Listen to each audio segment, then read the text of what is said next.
지금 보면은 세 분의 전문 분야가 조금씩 다른 것 같아요. 그러면 각 언어 치료 기관별 특징에 대해서 좀 설명을 해주시겠어요? 각 기관별의 장단점에 대해서 소개를 해주시면 좋을 것 같아요.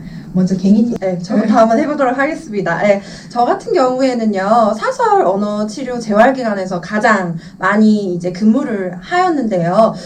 사설 언어 재활기관의 가장 큰 장점은 바로 접근성 그리고 다양성이라고 말씀을 드리고 싶어요. 누구나 쉽게 언제든지 마음만 먹으면 근처에 있는 사설 언어 재활기관에서 이제 상담을 또 받아볼 수도 있고 치료를 또 받아보실 수도 있고요. 그리고 이제 언어 치료뿐만이 아니라 이제 요즘 같은 경우에는 하나 부분만 아니고 심리나 이제 감각 통합 또 함께 진행을 할 수 있는 부분들이 굉장히 많거든요. 그렇기 때문에 이제 치료사분도 사실은 굉장히 다양해요. 그래서 내 아이에게 아니면 나에게 맞는 치료사를 찾아서 갈 수 있는 그런 다양성도 있어서 이런 모습들이 사설 언어재활기관의 가장 큰 특징이라고 볼 수 있을 것 같습니다. 홍쌤도 한번 설명해 주세요. 그럼 저는 종합병원의 아동재활 시스템에 대해서 말씀을 드릴게요. 특별히 병원에 이제 내원하시는 부모님들이나 아동 같은 경우에는 장애 진단 그리고 어떤 의료적인 수술 처치가 필요하기 때문에 병원에 내원하시는 경우가 많습니다. 예를 들어서 말씀을 드리면 청각이나 구개파열 같은 경우에는 장애 진단과 의료적인 처치가 우선시 돼야 되는 건데 우선은 신체적인 문제가 있는 경우에는 우선 장애 진단과 의료적인 처치를 받기 위한 필요한 기기 세팅들이 있어요. 그건 이제 종합병원에 구비되어 있는데 그러한 기기 평가를 통해서 장애 진단과 그리고 의사 선생님들의 소견을 토대로 장애 진단 그 서가 작성이 되기 때문에 그런 부분들과 그리고 신체적인 어려움을 해결하고 나서 언어 치료가 진행돼야 되는 부분들이 있어서 그런 부분들을 의료적인 처치를 시행한 후에 언어 재활이 진행이 되기 때문에 그런 것들이 선행되어야 합니다. 그 이후에 병원에서 장애 진단과 그 의료적인 수술 처치를 받은 이후에는 병원에서 언어 재활을 병행하시기도 하시지만 그 지역 특성상 이렇게 지역에서 올라오셔서 평가나 이런 것들 많이 받으세요. 그래서 우선 거주지 근처의 사설이나 복지관 등을 통해서 연계를 하셔서 언어 치료를 병행하시기도 합니다. 두 분께서는 아동 언어 재활 기관에 대해서 말씀을 해주셔서 저는 성인 언어 재활 기관에 대해서 좀 소개를 해보려고 해요. 가장 대표적으로 뇌졸중 환자분들이 많이 좀 내원을 하시는데 급성기 환자분들 즉 뇌졸중이 발병하고 한 1개월에서 3개월에 되신 분들을 급성기 환자분들이라고 하는데요. 이분들은 좀 큰 규모의 종합병원에서 신경과나 재활의학과에 주로 입원을 해서 재활을 받으세요. 그리고 3개월 이후나 6개월 이후 또는 1년 이상 이렇게 만성기에 접어든 환자분들 같은 경우에도 재활 전문 병원에 입원을 하시거나 아니면 좀 너무 심하신 중증도가 너무 심하신 분들은 요양병원에 아예 입원을 하시기도 하고요. 또는 복지관에 이렇게 통원 치료로 재활을 받기도 하세요. 왜냐면 뇌졸중 환자분들 같은 경우에는 언어 장애뿐만 아니라 신체 운동 능력도 같이 좀 제한을 보이기 때문에 물리치료나 작업치료 등과 같은 어떤 팀워크 접근이 굉장히 많이 필요로 하거든요. 그래서 주로 병원 세팅에서 많이 이루어지고요. 그러면 언어치료 대상에 대해서 좀 얘기를 해볼게요. 누가 언어치료를 받아야 할까요? 네. 저의 같은 경우에는 아무래도 아동에 관련된 부분을 말씀을 드릴 수 있을 것 같아요. 크게 한 5가지 정도로 이제 제가 체크를 한번 해보았는데요. 재활을 좀 받으시길 권해드리는 편이에요. 네. 일반적으로 언어 치료를 받아야 하는 그 부분을 뺀 약간 특수한 경우들을 몇 가지 설명을 드릴게요. 우선은 첫 번째. 국제화 시대가 되면서 저희 언어치료계에도 굉장히 큰 변화가 있었는데요. 바로 다문화 아동 그리고 이중언어 아동의 언어 재활입니다.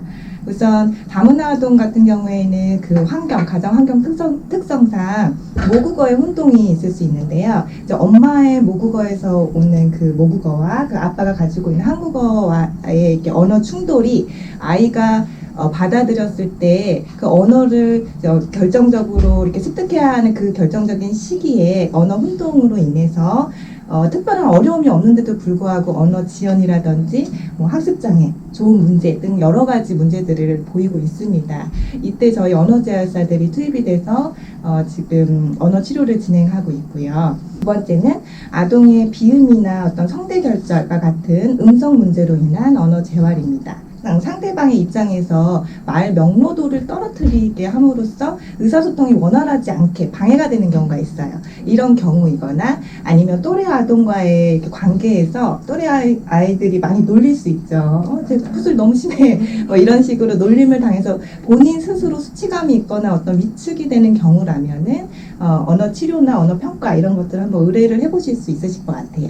그 외에도 요즘은 아니고 그 외에도 남자아이들 같은 경우에는 운동장이나 어떤 시끄러운 교실 환경에 굉장히 노출이 많이 되어 있는데 그때 큰 소리로 굉장히 말을 하는 습관을 가지고 있는 경우에 성대 결절을 많이 이렇게 가지고 있는 경우가 많아요. 그래서 그런 경우에는 언어 치료의 대상이 되실 수 있습니다. 마지막으로 세 번째는 학습 장애 및 난독증이에요. 우선 언어를 습득해야 하는 그 연령이 지나가면 아이들은 그동안에 습득한 언어를 바탕으로 해서 학습으로 이제 자연스럽게 넘어가게 되잖아요. 근데 이때 읽기나 어떤 쓰기 능력과 관계된 문어 능력이 좀 떨어져서 학습에 어려움을 겪는 경우 학습장애로 의심을 받아볼 수 있어요. 근데 이런 학습장애의 어려움을 갖고 있는 친구들도 저희 언어치료의 대상이 될 수 있고요. 그리고 그 중에 하나로 난독증 관련된 언어치료도 진행이 되고 있습니다. 맞아요. 예, 요즘은 난독 관련해서 이제 정부에서 지원금도 굉장히 좀 들어오고 있거든요. 그래서 아이가 조금 난독이 의심된다 하시는 분들은 재활기관에 방문하셔서 바우처 받으신 다음 재활 받으시면 친구들이 충분히 진전도가 좀 빠르게 올라가기 때문에 추천드릴게요. 전문가를 모시고 인터뷰를 진행을 했어요. 도대체 한글 교육은 언제 필요한 것인지, 난도증은 어디서 치료를 받아야 되는지 전문적인 내용들이 있으니까 그 관련 영상은 위에 클릭해주세요. 네. 앞서 두 분께서는 언어치료 대상군에서도 특히 아동에 관해서 좀 말씀을 해주셨는데요. 저는 성인분들에 대한 이야기를 좀 나눠볼까 해요. 그래서 보통 의사소통 문제로 일상생활에 어려움을 겪는 분들이라면 언어검사를 한 번쯤은 좀 받아보시길 추천을 드려요. 여기서 말씀드리는 의사소통 문제가 어떤 경우가 있는지 한 4가지로 저도 요약을 해서 설명을 드릴게요. 같이 해볼까요? 같이 해볼까요? 네. 시작! 첫 번째! 네, 일단 뇌손상으로 인해서 실어증이 나타난 성인분들입니다. 우리가 흔히 중풍으로 알고 있는 뇌졸중이나 또 외상성 뇌손상, 그리고 뇌종양이나 뇌염 등과 같이 뇌질환으로 인해서 기존에 학습한 언어를 잃어버리게 되는 경우를 말해요. 그래서 대화를 이해하는 데 좀 어려움이 있거나 아니면 본인이 표현하고자 하는 단어를 떠올리지 못하는 양상을 보이기 때문에 적극적인 언어 재활을 권유하는 편입니다. 자, 다 같이 할게요. 두 번째. 시작! 두 번째. 네. 또 발음이나 음성과 같은 말소리에 문제가 있는, 그래서 의사소통에 어려움이 있는 성인분들이 대상이 되기도 하는데요. 발음 문제는 어떤 선천적인 장애라든지 아니면 말더듬으로 인해서 성인기까지 남아있을 수도 있고요. 또는 뇌손상으로 인해서 후천적으로 마비말장애나 말실행증을 동반하는 경우도 해당이 됩니다. 또 설암이죠. 혀에 암이 생기는 경우라든지 아니면 후두암으로 인해서 발음의 기능이 일부 좀 소실이 되거나 아니면 좀 약화가 되는 경우가 있어요. 이럴 때는 조음장애, 즉 발음장애라고도 하는데요. 이럴 때도 언어치료 대상이 될 수 있습니다. 또는 아까 우리 홍쌤께서 아동에 관해서 말씀해 주신 것처럼 성인들도 무리하게 음성을 좀 남용을 한다거나 기타 기질적인 문제 또는 신경학적인 원인으로 음성장애가 나타날 경우에도 언어재활 대상군에 포함이 됩니다.